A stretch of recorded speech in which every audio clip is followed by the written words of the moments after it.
जैसे जैसे मैं लिख रहा हूँ वैसे वैसे वैसे वैसे आप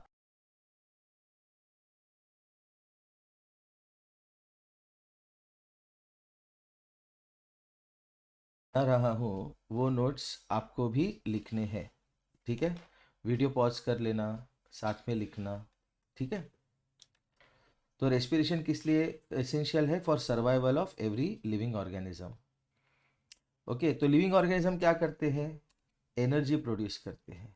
किससे एनर्जी इज प्रोड्यूस्ड? किससे एनर्जी प्रोड्यूस करते हैं? फ्रॉम द फूड दे ईट। और उसके लिए कौन सा प्रोसेस यूज करते हैं? Process of respiration. उनको एनर्जी क्यों चाहिए? एनर्जी चाहिए अलग अलग लाइफ प्रोसेसेस के लिए। कोई भी लाइफ प्रोसेस होगा, बीटिंग ऑफ द हार्ट वगैरह, ट्रांसपोर्टेशन, देखेंगे हम लेसन वो भी, तो उसके लिए क्या चाहिए? उनको एनर्जी चाहिए। ओके, और एनर्जी प्रोड्यूस करने के लिए क्या चाहिए? एनर्जी प्रोड्यूस करने के लिए क्या चाहिए? ऑक्सीजन। ओके, और ये जो रेस्पिरेशन का प्रोसेस है इसमें वेस्ट प्रोडक्ट, ये एनर्जी प्रोड्यूस हो गया, सब कुछ यूज कर लिया उन्होंने, और वेस्ट प्रोडक्ट क्या बनेगा? Oxygen is needed for producing energy, but what is the waste product? Carbon dioxide. तो इस प्रोसेस में वेस्ट प्रोडक्ट क्या बनता है? Carbon dioxide. ओके, तो रेस्पिरेशन क्या करता है? It helps to release energy from food. Okay, तो रेस्पिरेशन क्या करता है? हेल्प करता है किसमें? To release energy from food.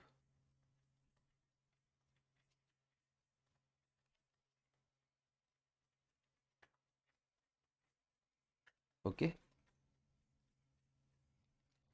और ये एनर्जी को किसको रिक्वायर्ड है? हर सेल को, every cell of the body requires this energy to perform various vital functions. Vital मतलब बहुत important. So we can say that each cell of the body respires, तो इसलिए उसको कहते हैं cellular respiration.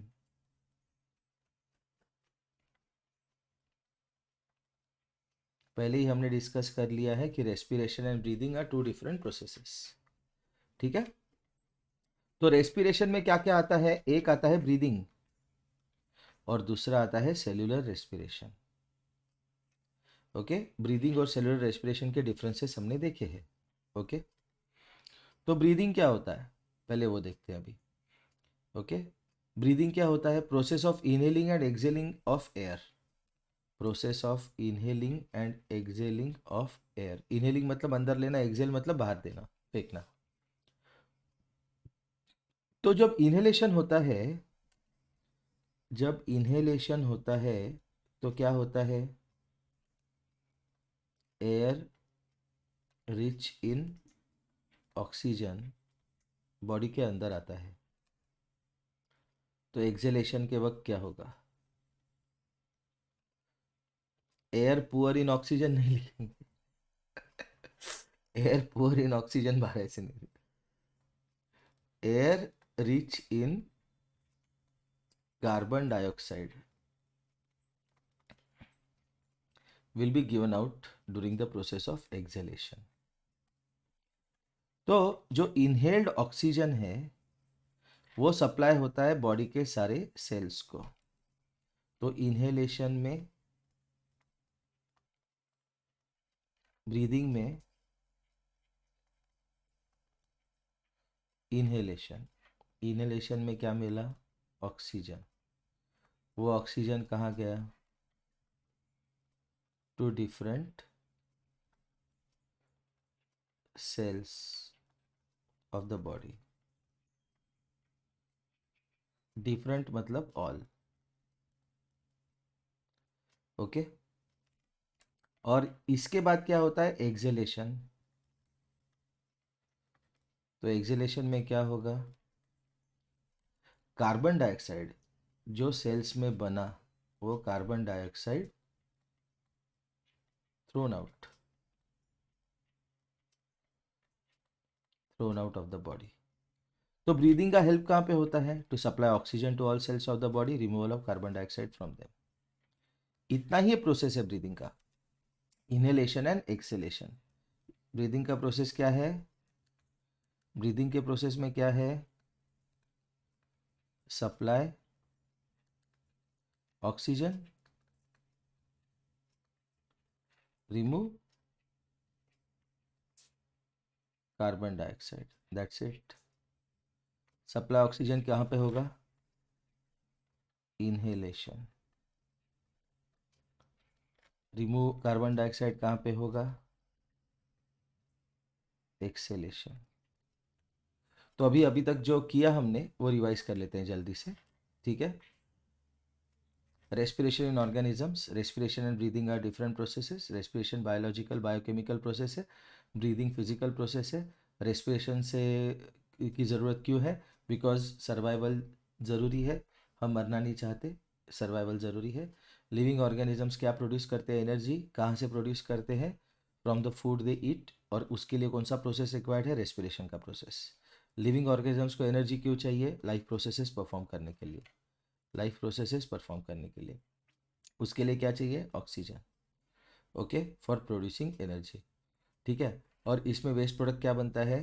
Carbon dioxide. Okay, fine. तो respiration क्या करता है? It helps to release energy from the food. Okay, और ये एनर्जी किसको चाहिए? Every cell of the body. Okay, to perform vital functions. तो इसलिए हम कह सकते हैं कि एवरी सेल रेस्पायर्स। रेस्पिरेशन के कौन से पार्ट है? दो, एक ब्रीदिंग और एक सेलुलर रेस्पिरेशन। ब्रीदिंग में क्या है? Inhalation and acceleration, inhaling and excelling of air. Inhaling में एयर रिच इन ऑक्सीजन अंदर लेंगे, एक्सेलेशन में air rich in carbon dioxide बाहर देंगे। जो इनहेलेशन में जो ऑक्सीजन आएगा वो डिफरेंट या all cells of the body को सप्लाई होगा, और उस प्रोसेस में जो बाहर एयर फेंकेगा एक्सेलेशन के थ्रू, उसमें carbon dioxide is thrown out. Okay, fine.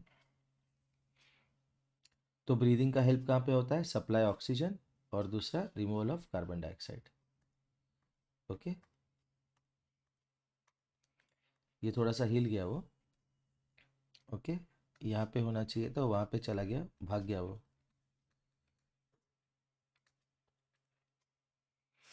Okay, उसके बाद सेलुलर रेस्पिरेशन। क्या होता है cellular respiration? Cellular respiration is the process of breakdown of food in the cell with the release of energy. तो cellular respiration में क्या होता है? ब्रेकडाउन होता है। किसका ब्रेकडाउन होता है? फूड का। और क्या होता है? Release of energy. और ये कहाँ पे होता है? सेल्स ऑफ ऑर्गेनिज्म, इसलिए उसका नाम दिया है सेलुलर रेस्पिरेशन, ठीक है? तो अभी देखते हैं what is aerobic respiration. Okay, क्या होता है एरोबिक रेस्पिरेशन? जहाँ पे breakdown of food that is glucose takes place with the use of oxygen into carbon dioxide water with the release of energy. तो ये रिएक्शन जो है, अगर एरोबिक रेस्पिरेशन पूछा एग्जाम में तो ये रिएक्शन आपको बहुत ज़रूरी है। ग्लूकोज प्लस ऑक्सीजन गिव्स, पूरा लिखते हैं, glucose plus oxygen gives carbon dioxide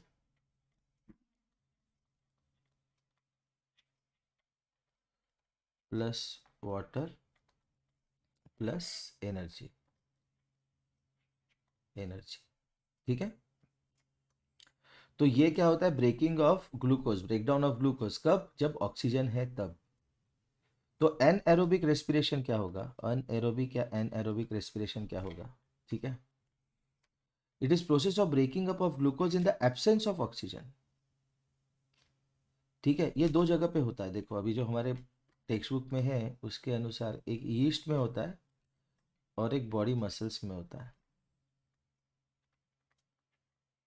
दो जगह पे होता है anaerobic respiration. This is exhibited by organism such as yeast. दो एग्जांपल है, एक यीस्ट का, एक बॉडी मसल्स का।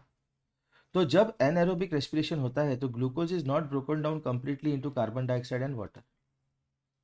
जैसे एरोबिक रेस्पिरेशन में ग्लूकोज का ब्रेकडाउन हो गया in the presence of oxygen into carbon dioxide and water, तो इसमें ग्लूकोज का कार्बन डाइऑक्साइड और वाटर नहीं बनता। एक इंटरमीडिएट कंपाउंड बनता है with the release of energy, और यहाँ पे less amount of energy release होता है। अनएरोबिक रेस्पिरेशन है, एनएरोबिक रेस्पिरेशन में जो एनर्जी रिलीज होता है it is less as compare to less energy released, less energy is released as compare to aerobic respiration. और इसमें जो कंपाउंड बनता है वो इंटरमीडिएट कंपाउंड बनता है। इंटरमीडिएट मतलब कोई बीच वाला एक सर्टेन कंपाउंड। कौन सा कंपाउंड बनता है? इंटरमीडिएट कंपाउंड बनता है। तो कार्बन डाइऑक्साइड और वाटर बनता है क्या? इंटरमीडिएट कंपाउंड बनता है पहले। Okay fine. तो ग्लूकोज का ब्रेकडाउन होता है with the use of oxygen by yeast, without the use of oxygen, sorry, without the use of oxygen by yeast, और बनता है अल्कोहल, कार्बन डाइऑक्साइड, और एनर्जी रिलीज होता है। This energy release is less than the energy which is released during aerobic respiration. ठीक है, तो what is anaerobic respiration? This is the reaction for anaerobic respiration.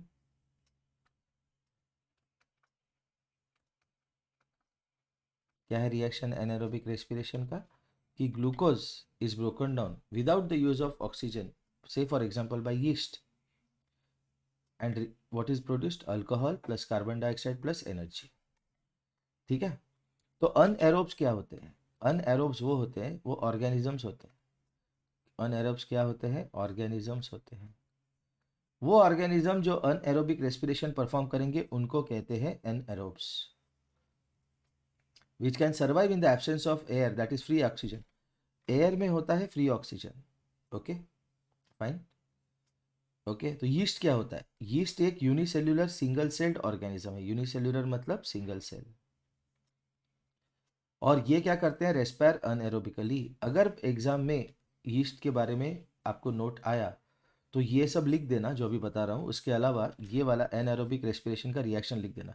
Reaction लिखने से क्या होता है? टीचर इंप्रेस हो जाता है कि भाई इतना आता है इसको। है तो 10 पेजेस का लेसन, 1 घंटे में ख़त्म हो जाएगा। आप ये वीडियो देखोगे, आप एग्ज़ाम में सब कुछ फोड़ दोगे। मतलब दिमाग सर नहीं फोड़ना। Exam, you will crack the exam. हम लोग ऐसे कहते हैं, you will crack the exam. तो इसको हिंदी में कहते हैं आप एग्ज़ाम फोड़ दोगे। ठीक है ना? आउट ऑफ मार्क्स मिल सकते हैं इस पर्टिकुलर लेसन में। तो यीस्ट क्या है? यूनिसेल्युलर ऑर्गेनिज्म है। क्या करता है वो रेस्पायर करता है अनएरोबिकली। और during the process of anaerobic respiration क्या यील्ड करता है? यील्ड मतलब आउटपुट। बाहर क्या फेंकता है वो? अल्कोहल। तो इसलिए यीस्ट का यूज होता है to make wine and beer. तो इसमें बहुत सारे क्वेश्चन आ गए। Write a short note on yeast. Okay, how do yeast respire? Okay, why is yeast use to make wine and beer? 2-3 question आ गए इस पे। सब क्वेश्चन का एक ही आंसर। हम लोग 10 आंसर नहीं पढ़ेंगे, हम लोग कॉन्सेप्ट पढ़ेंगे। वो कॉन्सेप्ट हम अलग अलग क्वेश्चन के आंसर में अप्लाई करेंगे। तो लेट्स रिवाइज। पहले वाला पार्ट रिवाइज हो गया। ठीक है, सेल्यूलर रेस्पिरेशन से रिवाइज करते हैं। सेल्यूलर रेस्पिरेशन में क्या है? ब्रेकडाउन। किसका ब्रेकडाउन? फूड का। किस चीज़ के लिए? रिलीज ऑफ एनर्जी के लिए। और कहाँ पे होता है ये? Cells of organism. Cellular respiration क्या है?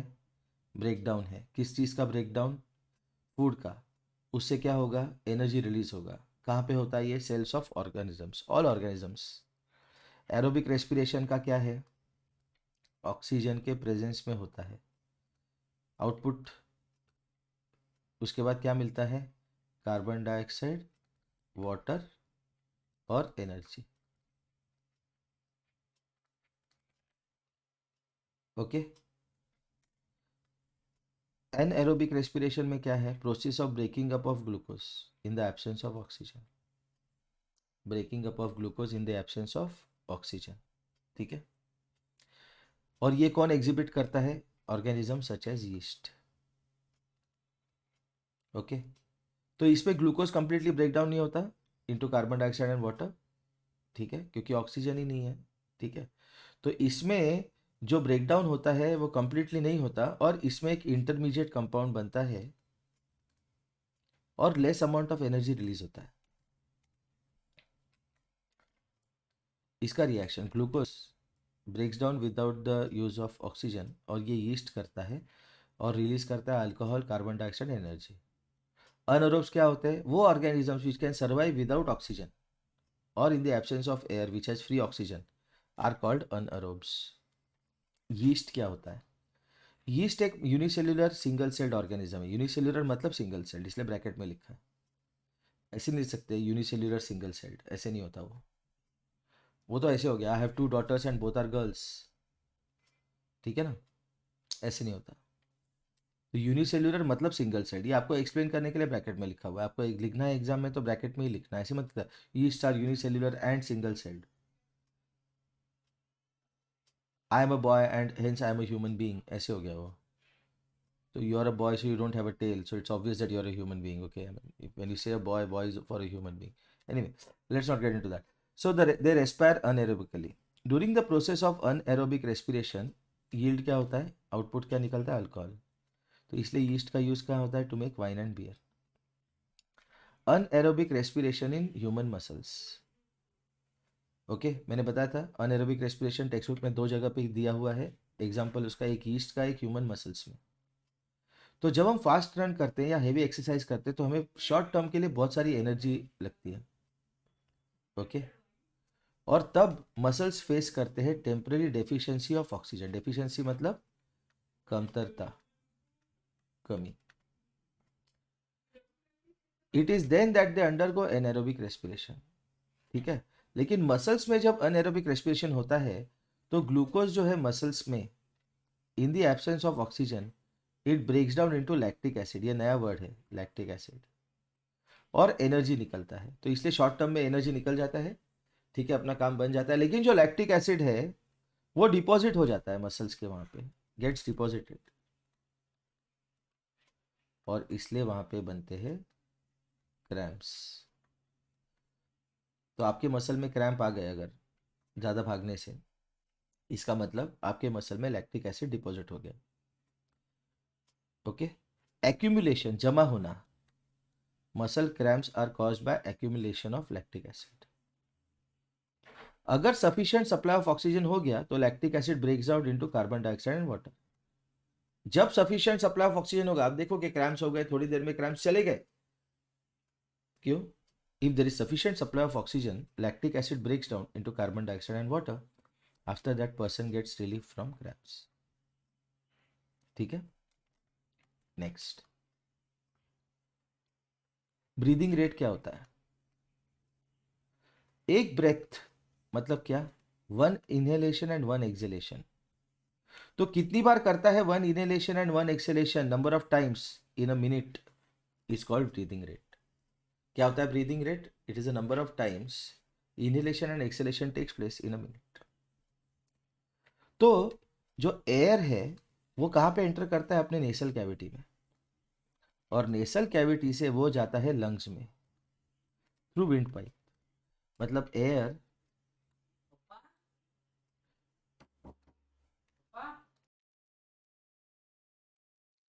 तो let's go through whatever we have done till now, ठीक है। तो respiration in organisms chapter 10। Respiration क्या होता है? ब्रीदिंग और रेस्पिरेशन ये 2 अलग अलग प्रोसेस है, क्योंकि रेस्पिरेशन कैसा है? Biological biochemical process. ब्रीदिंग कैसा है? Physical process. रेस्पिरेशन क्यों है? It is essential for survival for every living organism. क्यों? Because living organisms produce energy from the food they eat by the process of respiration. क्या produce करते हैं living organisms? Energy. किससे? जो food खाते हैं उससे। और कैसे करते हैं? Bye the process of respiration. तो लिविंग ऑर्गेनिजम्स को एनर्जी क्यों चाहिए? For various life processes. तो उसके लिए एनर्जी बनाने के लिए क्या चाहिए? ऑक्सीजन। वो कैसे मिलता है? During the process of respiration, जिसमें इन्वॉल्व होता है ब्रीदिंग। रेस्पिरेशन के प्रोसेस में वेस्ट प्रोडक्ट क्या बनता है? कार्बन डाइऑक्साइड, ठीक है। Respiration helps to release energy from the food. क्यों? क्योंकि वो ऑक्सीजन सप्लाई करता है, ठीक है। This energy is required by every cell of the body to perform vital functions. क्या करना है? ये बॉडी के हर सेल को चाहिए ये एनर्जी, किस लिए? To perform vital functions. We can say that each cell of the body respires. इसलिए उसको कहते हैं सेल्यूलर रेस्पिरेशन। रेस्पिरेशन में क्या क्या होता है? एक होता है ब्रीदिंग और एक होता है सेल्यूलर रेस्पिरेशन। तो पहले देखते हैं ब्रीदिंग। ब्रीदिंग में क्या होता है? Process of inhaling and exhaling of air. Inhalation क्या है? Process of taking into the body the air that is rich in oxygen. Inhalation में क्या होता है? बॉडी के अंदर क्या आता है? Air rich in oxygen. तो एक्सहेलेशन के वक्त क्या जाएगा? Air rich in carbon dioxide. Cellular respiration और ब्रीदिंग का हमने डिफरेंस भी देखा है, वो एक बार देख लेते हैं। सेल्यूलर रेस्पिरेशन क्या है? बायोकेमिकल प्रोसेस है। ब्रीदिंग क्या है? Physical process. सेल्यूलर रेस्पिरेशन में क्या होता है? Break down of food takes place. Breathing में क्या होता है? Only inhalation and exhalation takes place. Okay. Cellular respiration में एनर्जी इज रिलीज्ड, ब्रीदिंग में no energy is released. Cellular respiration का वेस्ट प्रोडक्ट क्या होता है? Carbon dioxide. लेकिन ब्रीदिंग में क्या होता है? Carbon dioxide is given out of the body and oxygen is taken in from the air. Cellular respiration कैसा प्रोसेस है? Intra cellular. और ब्रीदिंग कैसा है? Extra cellular. ओके, ठीक है। तो ये हो गया फर्स्ट पार्ट। तो जो इनहेल्ड एयर है, ओके, वो इनहेल्ड एयर बॉडी को क्या सप्लाई करेगा? ऑक्सीजन। ब्रीदिंग में इनहेलेशन है, इनहेल्ड एयर ऑक्सीजन सप्लाई करेगा। वो ऑक्सीजन जाएगा डिफरेंट या all cells of the body, और उस जब ऑक्सीजन सप्लाई होगा तभी एक्सेलेशन के लिए जो कार्बन डाइऑक्साइड है वो जमा करके एक्सेलेशन के थ्रू बाहर फेंका जाएगा। ठीक है। तो ब्रीदिंग क्या करता है? किसके लिए हेल्प करता है? To supply of oxygen and removal of carbon dioxide. Cellular respiration क्या होता है? Process of breakdown of food in the cell with the release of energy. Cellular respiration में क्या होता है? ब्रेकडाउन। किस चीज का? ब्रेकडाउन किस चीज का? Of food. कहाँ पे? In the cell with the release of energy, plus energy is released. It takes place in the cells of all organisms. Her organism के सेल में टेक प्लेस होता है। ठीक है। तो दो टाइप के रेस्पिरेशन है। ठीक है। एक एरोबिक और दूसरा एनएरोबिक। एरोबिक रेस्पिरेशन जो है वो in the presence of oxygen होता है, और उसमें रिलीज क्या होता है? Carbon dioxide, water and energy. Okay. Anaerobic respiration का जब क्वेश्चन आएगा तो उसमें स्टेटमेंट भी लिखना है, रिएक्शन भी लिखना है कंपलसरी। लेकिन एनएरोबिक रेस्पिरेशन जो होता है उसके बुक में दो एग्जाम्पल दिए हैं, एक यीस्ट का दिया है और एक बॉडी मसल्स का दिया है। तो एनएरोबिक रेस्पिरेशन में क्या होता है? Process of breaking up of glucose in the absence of oxygen. और ये एग्जिबिट कौन करता है? यीस्ट। ऑर्गेनिज्म कौन सा एग्जिबिट करता है? यीस्ट। ह्यूमन बींग भी करते हैं, कहाँ पे करते हैं देखेंगे हम।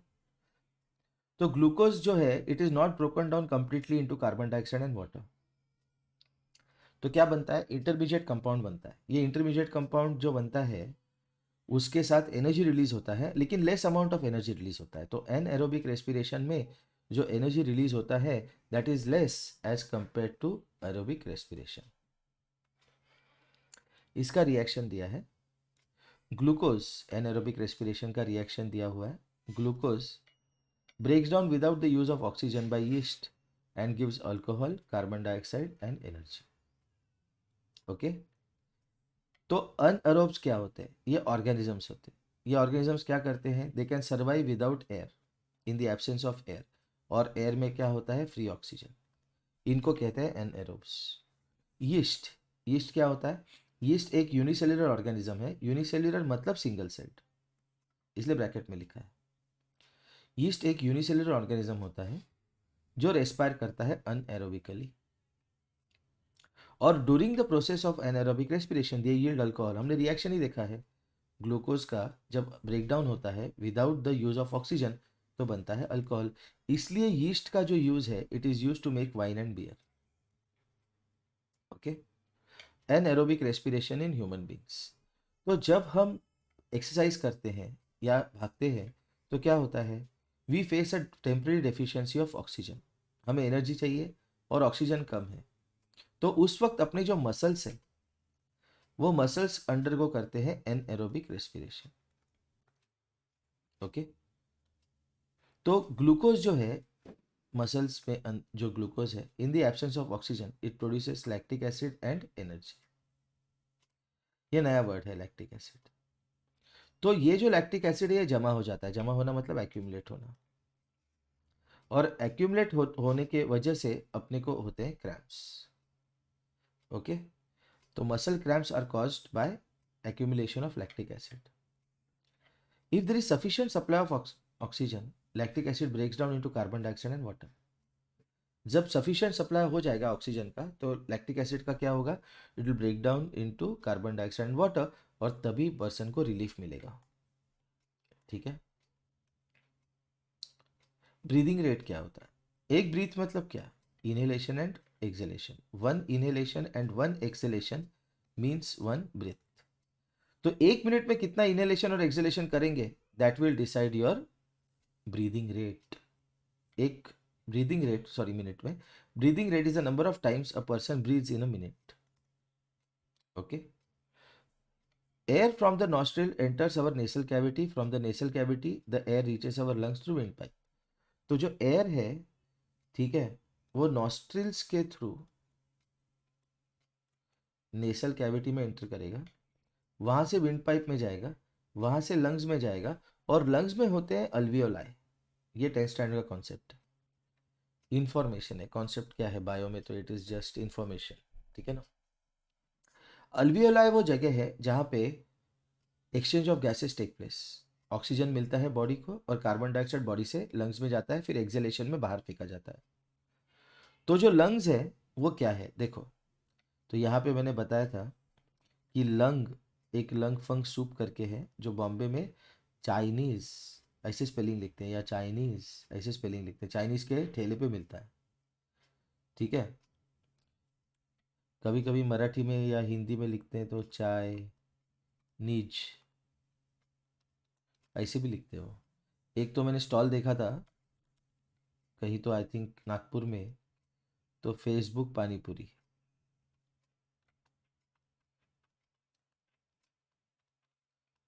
गोलगप्पे का शॉप था, वहाँ पे लिखा था फेसबुक पानीपुरी। ओके,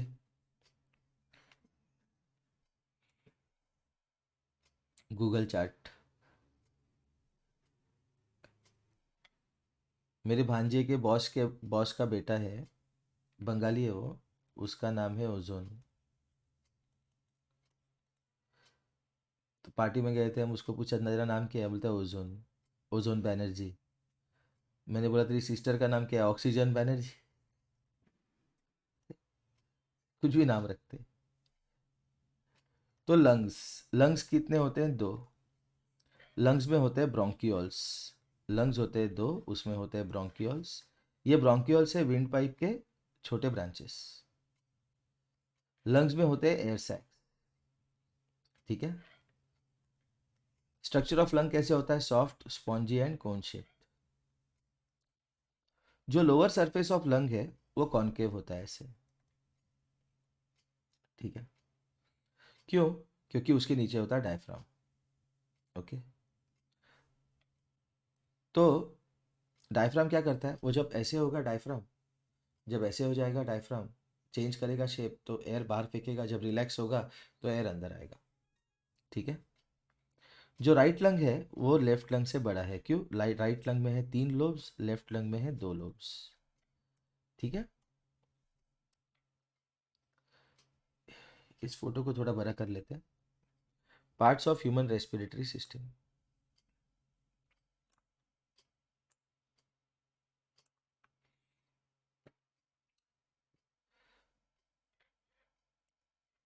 एक है nasal passage, oral cavity, pharynx, trachea, lungs, ribs और डायफ्राम। कितने हैं, 1 2 3 4 5 6 7। लेकिन इसमें टेक्स्ट बुक का डायग्राम उठाया मैंने ये, लेकिन इसमें उसने नेमिंग में थोड़ा सा प्रॉब्लम किया है। क्या करना है आपको पता है, सारे नेम्स राइट या लेफ्ट में लिखना। ऐसे मत करना कि एक नेम राइट में एक नेम लेफ्ट में, क्योंकि टीचर को ढूंढने में प्रॉब्लम हो जाता है। ठीक है, तो राइट या लेफ्ट में लिखना, एक तो राइट में लिखना है, लेफ्ट में लिखना।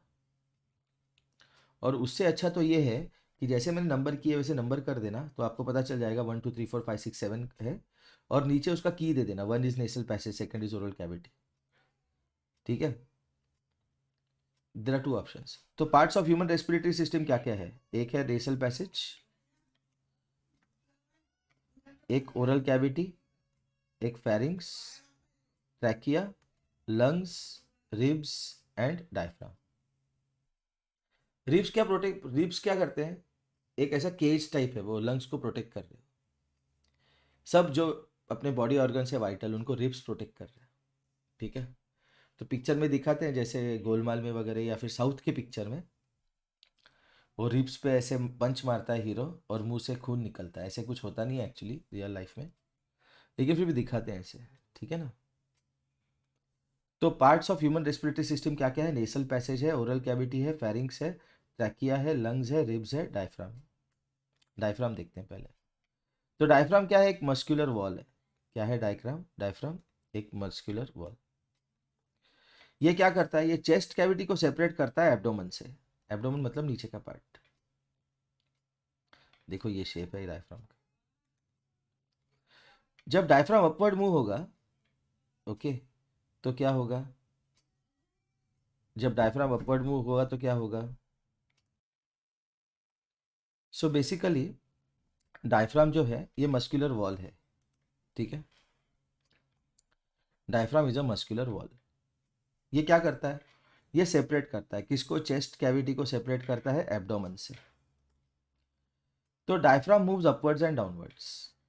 ठीक है, when diaphragm moves downwards the space in the chest cavity increases, और उसकी वजह से air from the atmosphere rushes through the nose trachea to the lungs.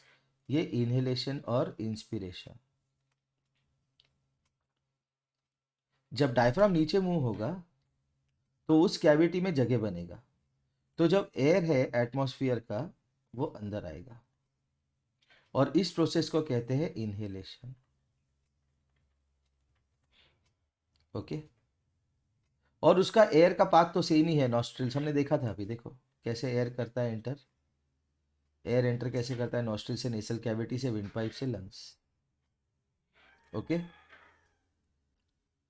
जब डायफ्राम अपवर्ड मूव होगा, डायफ्राम अपवर्ड मूव होगा, तो ये उसका ओरिजिनल पोजीशन है। It is always in this position, लेकिन वो कंटिन्यूअसली मूव हो रहा है, लेकिन ओरिजिनल पोजीशन ऐसा है। तो इसकी वजह से कैसा? Air will be thrown out, और उसके बाद क्या निकलेगा? कार्बन डाइऑक्साइड, और इसको कहते हैं एक्सेलेशन। इस प्रोसेस को कहते हैं एक्सेलेशन।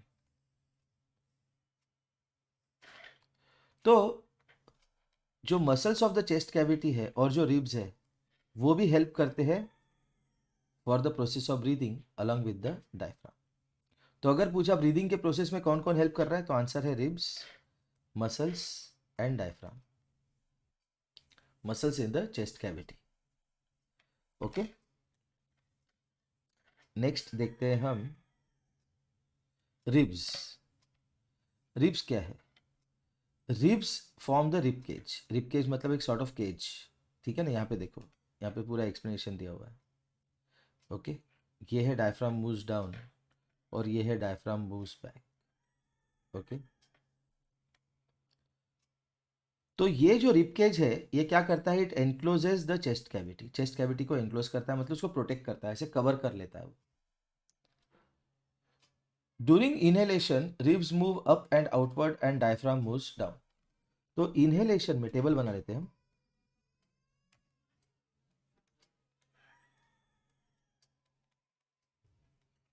इनहेलेशन के वक्त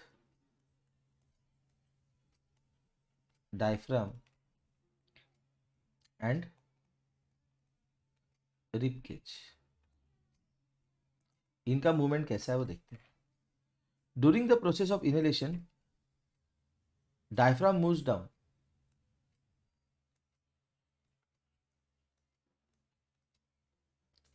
and rib cage moves up. Okay, and outward.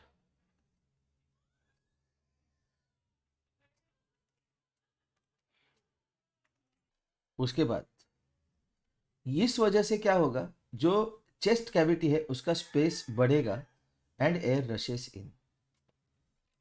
जब एक्सेलेशन होगा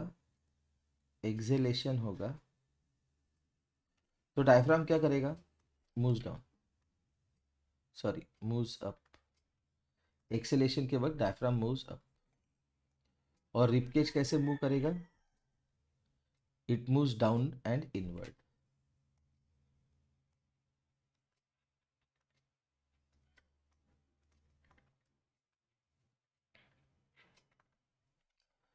तो इनहेलेशन में डायफ्राम कहाँ मूव होता है, डाउन नीचे। और रिपकेज कहाँ मूव होता है, अप एंड आउटवर्ड। और एक्सेलेशन में डायफ्राम कहाँ मूव होता है, अप। और रिपकेज कहाँ मूव होता है, डाउन एंड इनवर्ड। ओके। तो इसकी वजह से जब रिपकेज डाउन मूव होता है तो वो उसको, डायफ्राम अप हो रहा है मूव, तो पूरा जो कार्बन डाइऑक्साइड है वो बाहर फेंकने में मजा आए, उसको इजी हो जाएगा। ठीक है ना, हेल्प होगा। क्योंकि size of chest cavity will be reduced. Okay. जब रिपकेज इनवर्ड मूव होगा और डायफ्राम अप मूव होगा तो size of chest cavity will be reduced. तो इसमें, इस डायग्राम में, सॉरी इस टेबल में हम और एक एंट्री ले लेते हैं। वो एंट्री लेते हैं हम साइज ऑफ चेस्ट कैविटी का। इनहेलेशन में क्या होता है, size of chest cavity increases.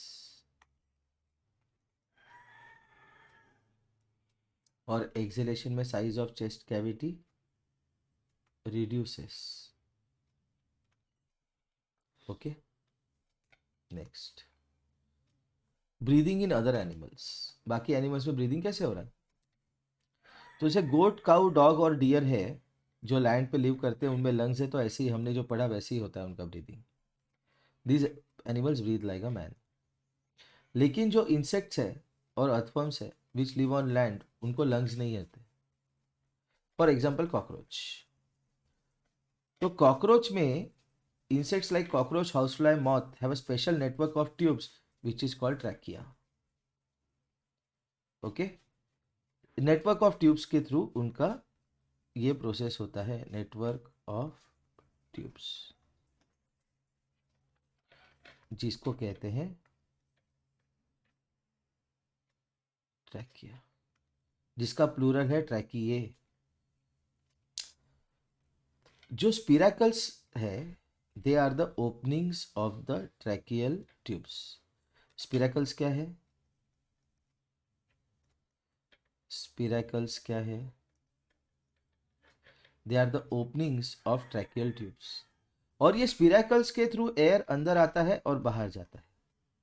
तो कॉकरोच में दो ही चीजें इंपॉर्टेंट है, दो वर्ड्स इंपॉर्टेंट है, एक ट्रैकिया या ट्रैकिए, और ट्रैकिए का स्पिराकल्स। ट्रैकिए मतलब ट्यूब और स्पिराकल्स मतलब ट्यूब का ओपनिंग।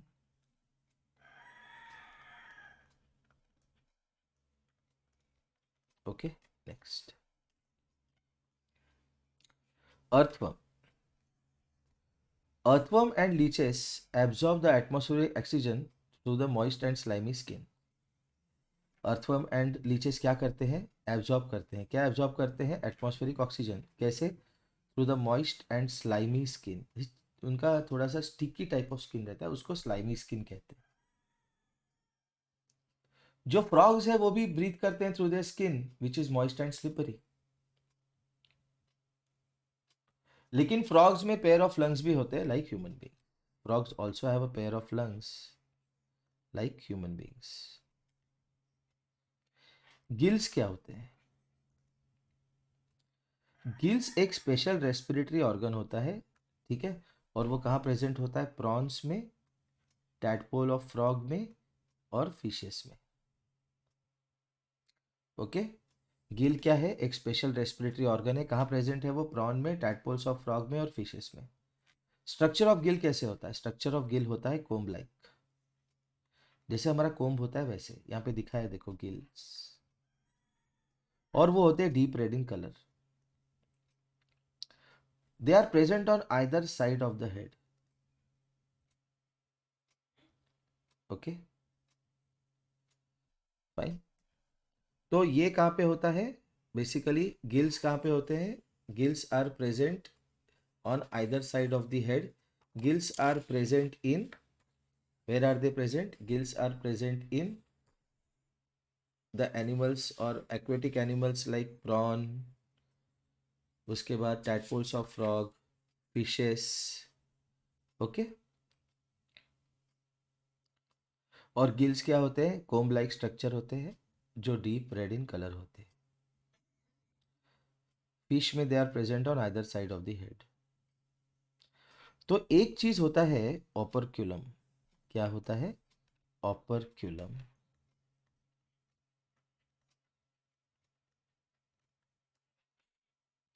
ये एक हार्ड मूवेबल प्लेट होता है जो गिल को कवर करता है और it is present in some fish. जो हम लोग खाते हैं मैक्सिमम फिशेस में से हार्ड टाइप प्लेट रहता है. अगर आपने फिश कट करते हुए देखा है तो वो निकलता है, वो hard plate, that is operculum. The gills are richly supplied with blood vessels. Gills are richly supplied with blood vessels. ठीक है, ओके. एक बार रिवाइज कर लेते हैं. कॉकरोच में क्या होता है? ट्रैकिए. ट्रैकिए क्या होता है? Tube like structure. उसके एंड्स को क्या कहते हैं? स्पिरेकल्स. स्पिरेकल क्या होता है? ट्यूब के ओपनिंग्स. ओके. उसके बाद अर्थवर्म. अर्थवर्म कैसा होता है? Moist and slimy skin. ठीक है, और एटमॉस्फेरिक ऑक्सीजन उसके मॉइस्ट और स्लाइमी स्किन के थ्रू ही एंटर करता है. फ्रॉग भी ब्रीथ करता है through the skin which is moist and slippery, लेकिन फ्रॉग में होता है pair of lungs like human beings. Gills क्या है? रेस्पिरेटरी ऑर्गन्स है कि उस किस में प्रेजेंट होते हैं वो? Prawn, tadpoles of frog and fish. Structure of gills क्या होता है? Comb like, deep red in colour. Gills कहाँ प्रेजेंट होता है? Either side of the head. Operculum क्या है? Hard movable plate which covers the gills. कहाँ प्रेजेंट होता है? कुछ फिश में. The gills are richly supplied with blood vessels.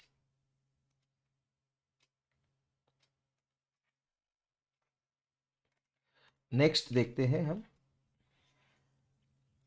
Breathing in fish. कैसे होता है breathing in fish? Water enters the mouth due to opening and closing of the mouth. Simple है, fish पानी में रहता है तो वाटर तो एंटर करेगा ही. तो एंटर क्या करेगा उसमें? फिश में एंटर क्या करेगा? वाटर.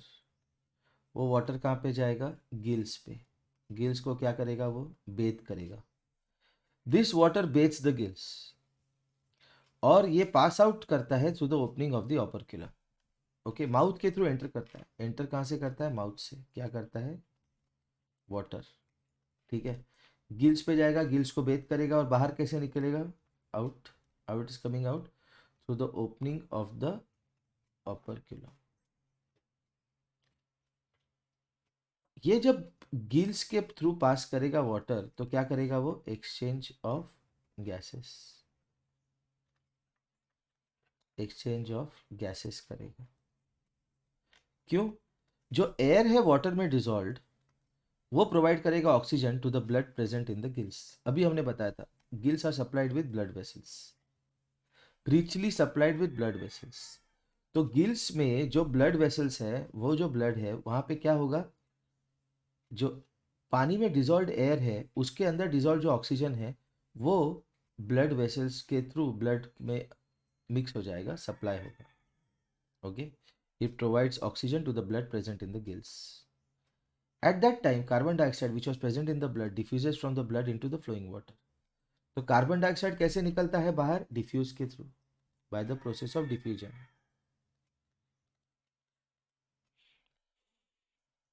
ये पानी में निकल जाता है. ठीक है. Exchange of gases in plants. Plants being living objects need energy for various activities. Obviously उनको भी एनर्जी चाहिए. प्लांट्स को क्या चाहिए?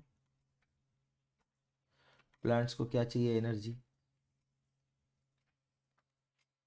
वो किस लिए चाहिए? For various activities. और ये एनर्जी जो मिलेगा उनको फूड से मिलेगा और उसके लिए उनको चाहिए ऑक्सीजन.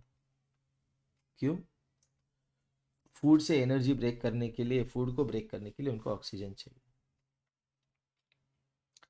तो जो एक्सचेंज ऑफ गैस होता है प्लांट में, उसके लिए स्पेशल स्ट्रक्चर्स है जिसका नाम है स्टोमेटा, जिसका सिंगुलर है स्टोमा। ओके। और ये कहाँ प्रेजेंट होते हैं? सरफेस ऑफ लीव्स पे, कभी कभी बहुत सरफेस पे होते हैं, सरफेस ऑफ लीव्स।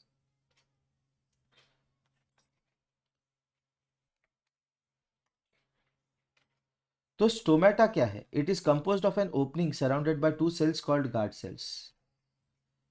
ठीक है, ये गार्ड सेल दिखा देखे उसने, ये गार्ड सेल दिखा है, ये गार्ड सेल दिखा है, और स्टोमेटा ओपनिंग है, ये ओपनिंग है, ये वाला ओपनिंग है।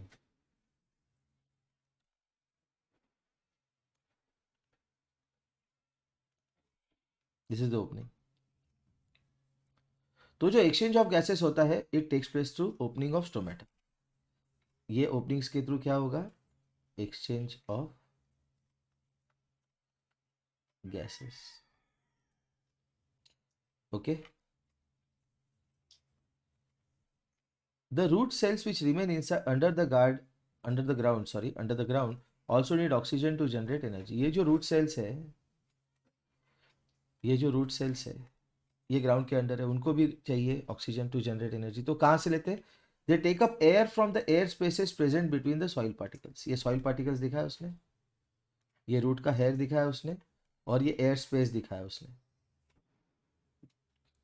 तो यहाँ पे जो एयर है उसके थ्रू वो ऑक्सीजन एब्जॉर्ब कर लेते हैं। तो अगर क्वेश्चन आया, अभी लेसन तो ऑलमोस्ट खत्म हो गया, अगर क्वेश्चन आया difference between aerobic air respiration and anaerobic respiration, तो पहला पॉइंट आएगा ऑक्सीजन के बेस पे, in the presence of oxygen और एब्सेंस ऑफ ऑक्सीजन।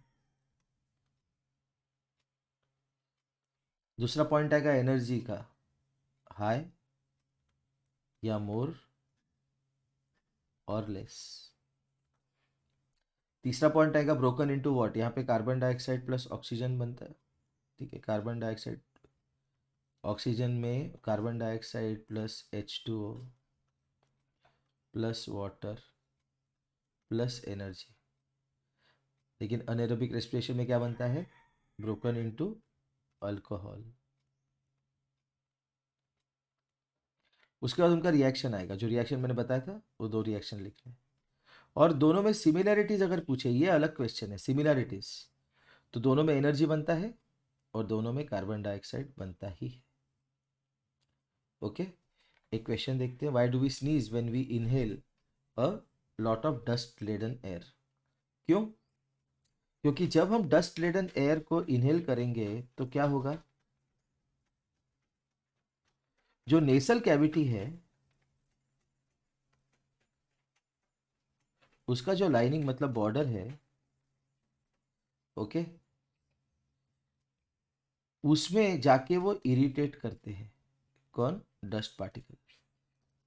क्यों?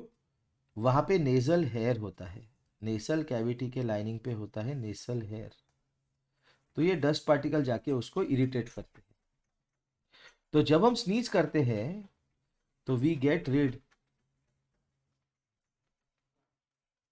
Of the extra dust particles. Okay. और उस स्नीजिंग की वजह से dust free air enters the body. So what are the functions of hair and mucus in the nose? Same. They prevent the dust particles from entering the body, thus ensuring that dust-free air enters our body. What are the various organs in our respiratory system? देखा है हमने ये वाला देखा हुआ है हमने. What are the various organs in our respiratory system?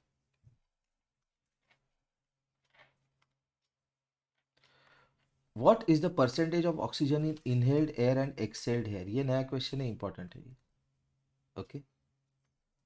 तो इसका ऐसे है कि लंग्स में inhaled air contains 21% oxygen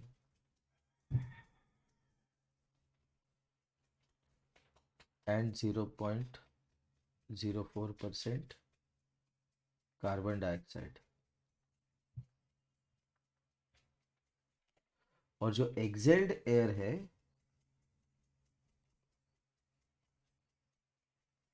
उसमें है 16.4% oxygen. Okay, 16.4% oxygen and 4.4% carbon dioxide. अभी डॉग का भौंकने का टाइम हो गया, बोल रहा मैं भी पढ़ाएगा. 2 मिनट रुक जा, 2 मिनट में पढ़ाना, ठीक है ना.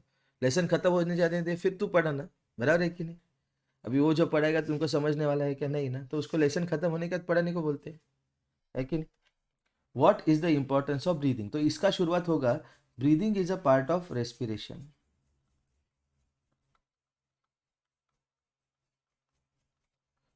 और उसके बाद क्या लिखना है आपको, इनहेलेशन और एक्सेलेशन का डेफिनेशन और process, that's it. Helps in inhalation of oxygen rich air and acceleration of carbon rich air. Differences between cellular respiration and breathing, ये कर लिया है हमने. Differences between cellular respiration and breathing, ये कर लिया है हमने, लेक्चर के स्टार्टिंग में किया. ये एक क्वेश्चन देना था, नहीं हुआ, ठीक है. सारे क्वेश्चन कवर हो गए तो इसलिए इसको लिया नहीं अभी. Explain mechanism of respiration in plants. तो रेस्पिरेशन में प्लांट्स क्या करेगा, मैं he wants to explain respiration of plants. Okay, you just wait, you will explain photosynthesis. ठीक है. Okay, so what happens during respiration, and he is not going to stop, he wants to explain respiration. You will wait for photosynthesis. ठीक है, relax. Explain mechanism of respiration in plants. Okay, so respiration में what do they take in, what do plants take in, they take in oxygen.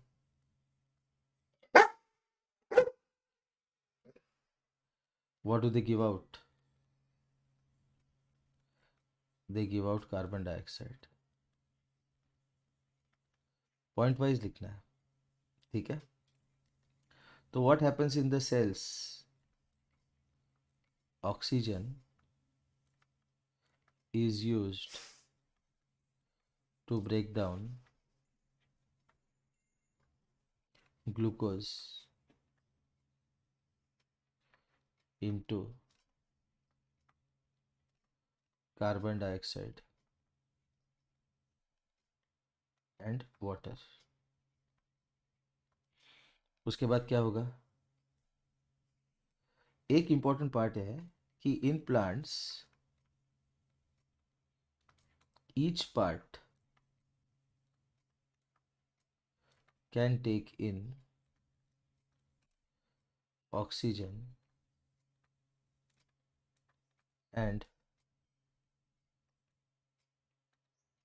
that can be done independently.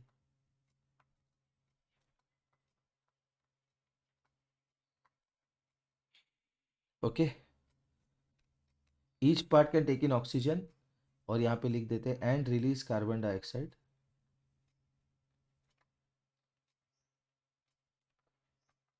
And that part can be done independently. ठीक है. उसके बाद leaves of the plants have tiny spores called stomata. Leaves of plants have tiny spores called stomata for exchange of gases. Which gases? Oxygen and carbon dioxide. Okay.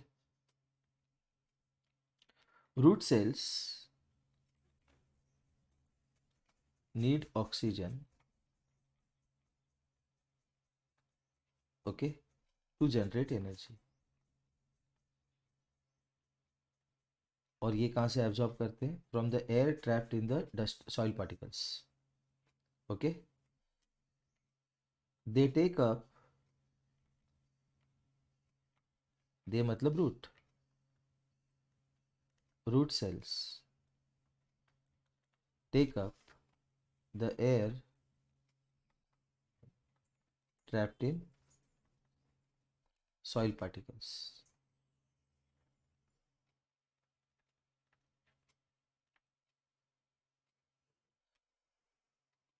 जो stems होते हैं, stems of plant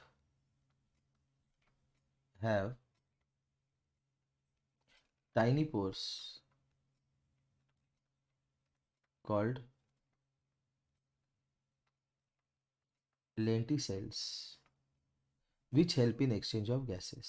मतलब leaves में क्या होता है, stomata. Plant के तीन पार्ट्स, लीव्स, स्टेम और रूट्स. तो लीव्स कैसे करेंगे रेस्पिरेशन? Through stomata. स्टेम कैसे करेगी? Through lenticels. और रूट कैसे करेगा?